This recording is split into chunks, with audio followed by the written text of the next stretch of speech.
வணக்கம் நண்பர்களே, வாங்க இன்றைக்கி மத்தியானம் நம்ம வீட்டில் என்ன லஞ்சுன்னு பார்த்தீங்கன்னா சாதம். சுடலாம் இல்லை, ஆறி போன சாதம் தான். காலையில் வச்சது தான். வேலை கொஞ்சம் அதிகன்றதுனால காலையிலே இன்றைக்கி சமைச்சாச்சு.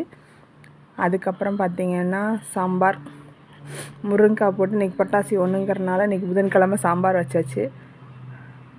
புரட்டாசி நான்வெஜ்ஜெல்லாம் சாப்பிடுவோம், இருந்தாலும் இன்றைக்கி மாசப்பருப்புங்கிறதுனால சாம்பார் வச்சிட்டோம். அதுக்கப்புறம் பார்த்திங்கன்னா இது வந்து சுவாதம் ஏன் கம்மியாக போட்டிருக்கேன் அப்படின்னா, என் பொண்ணுக்காக போட்டிருக்கேன். அது அவ்வளோதான் சாப்பிடுவா. அதுக்கப்புறம் நெய் ஊற்றிட்டு அதுக்கப்புறம் சைடிஷ் பார்த்திங்கன்னா கத்திரிக்காய் தான்.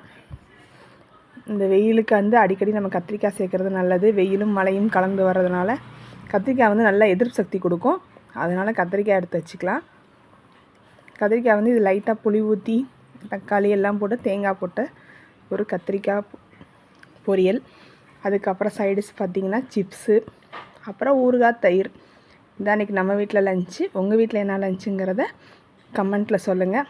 அப்படியே லைக் பண்ணிடுங்க, ஷேர் பண்ணுங்கள், சப்ஸ்கிரைப் பண்ணுங்கள். தேங்க்யூ.